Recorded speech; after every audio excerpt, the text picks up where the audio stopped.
tem as últimas do mercado, bastidores, finanças e muito mais.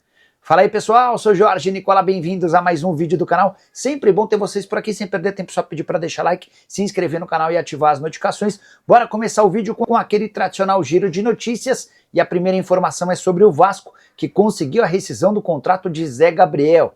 Notícia que garante uma boa economia mensal e permite ao Vasco sonhar com a contratação de mais um volante até sexta-feira ou a partir do dia 10 de março, quando abre-se uma nova janela, excluindo ou que permite apenas contratações de atletas que disputaram campeonatos estaduais. Preciso te explicar agora sobre a recuperação judicial no Vasco.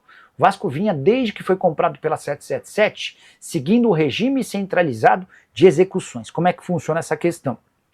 Graças a esse acordo, 20% das receitas mensais do Vasco eram destinadas ao pagamento de dívidas. Então vamos imaginar que o Vasco tivesse fechado mês passado com R$1 milhão de lucro.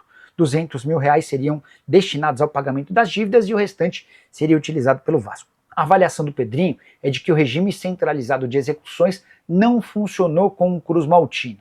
A dívida, quando o Vasco foi comprado pela 777, era de R$700 milhões. Hoje, a dívida gira na casa de R$1 bilhão e 400 milhões, apesar desse repasse de 20%.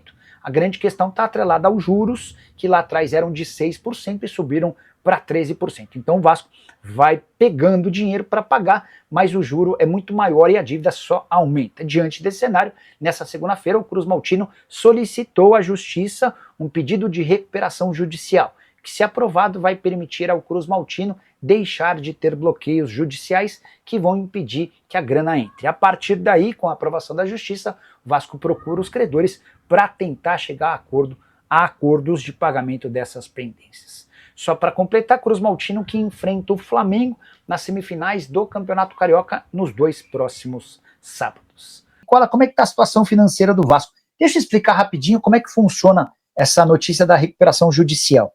O Vasco havia, quando virou SAF e foi comprado pela 777, ele havia optado por por um modelo de pagamento das suas dívidas que se chama regime centralizado de execuções. O que significa esse regime centralizado de execuções? Ele determina que 20% das suas receitas por mês sejam repassadas para pagamento da dívida. Então vamos dizer que o Vasco em janeiro teve R$1 milhão de receita, tá? 200 mil precisam ser destinados ao pagamento de dívidas. O Pedrinho percebeu que essa opção acabou por não vingar, não funcionou, não foi legal. E a partir daí, o Pedrinho começou a trabalhar com uma outra alternativa. E na última segunda-feira, ele entrou na Justiça com pedido de recuperação judicial. Se aprovada pela Justiça, logo de cara, a recuperação judicial permite ao Vasco que não tenha mais bloqueios na Justiça. Sabe quando o empresário entra na Justiça e pede que as contas sejam bloqueadas? Isso não acontece. Pelo menos até que o Vasco faça uma proposta a seus credores para tentar individualmente ou coletivamente fazer o pagamento dessas dívidas, tá? É isso que está rolando no Vasco. A 777, quando assumiu o Vasco, o Cruz Maltino tinha R$700 milhões de dívida. Com esse regime centralizado de execuções que não funcionou, as dívidas saltaram hoje para algo na casa de R$1 bilhão e 400 milhões. Nicola, a janela de transferências fecha quando no Brasil? Vamos lá, BR, explicar direitinho essa história.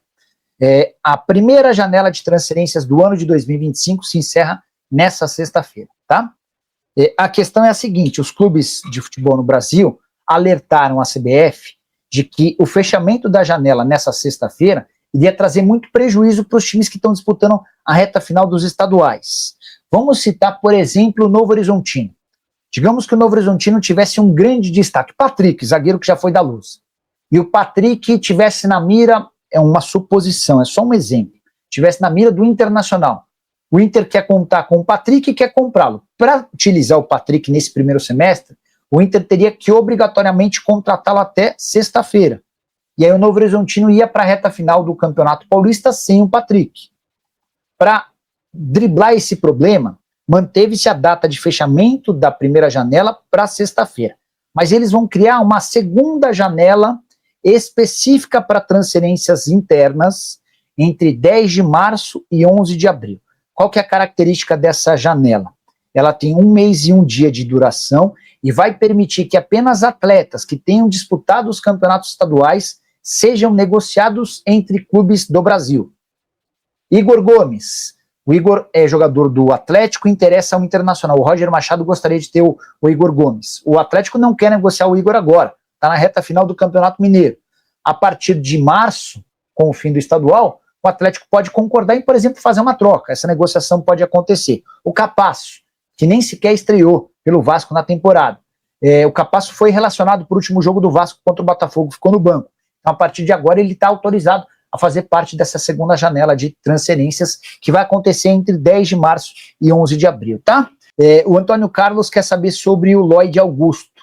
Negociação bastante avançada, tá? O angolano, cara, começaram a surgir vídeos, inclusive, mostrando que o Lloyd Augusto chegou a cogitar se aposentar, largar o futebol se não fosse aceita a negociação dele com o Vasco.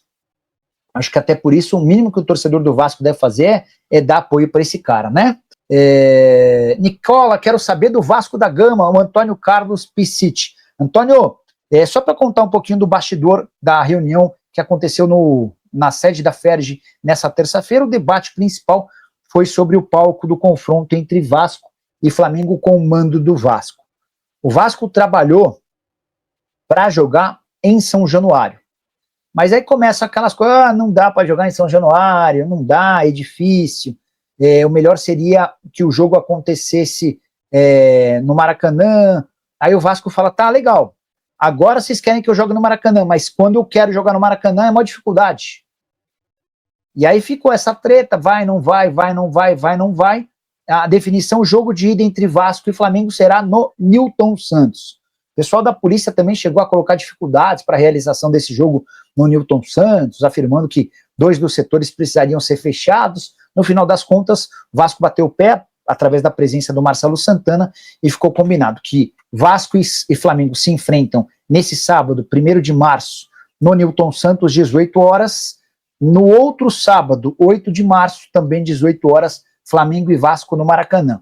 Os confrontos entre Fluminense e Volta Redonda, da ida, domingo, 18 horas no Maracanã, a volta no Raulino de Oliveira, no outro domingo. E embora o Volta Redonda tenha pedido para não bater o martelo em relação ao Raulino de Oliveira, enfim, os caras quiseram deixar no ar a possibilidade de uma negociação para uma mudança de local desse confronto da volta, tá? Então, torcedor vascaíno, ficamos por aqui com mais um giro de notícias do Vasco da Gama. Se você gostou do vídeo, deixa o like, se inscreve no canal e ativa o sino de notificações para receber todo o conteúdo aqui do canal Notícias do Vasco.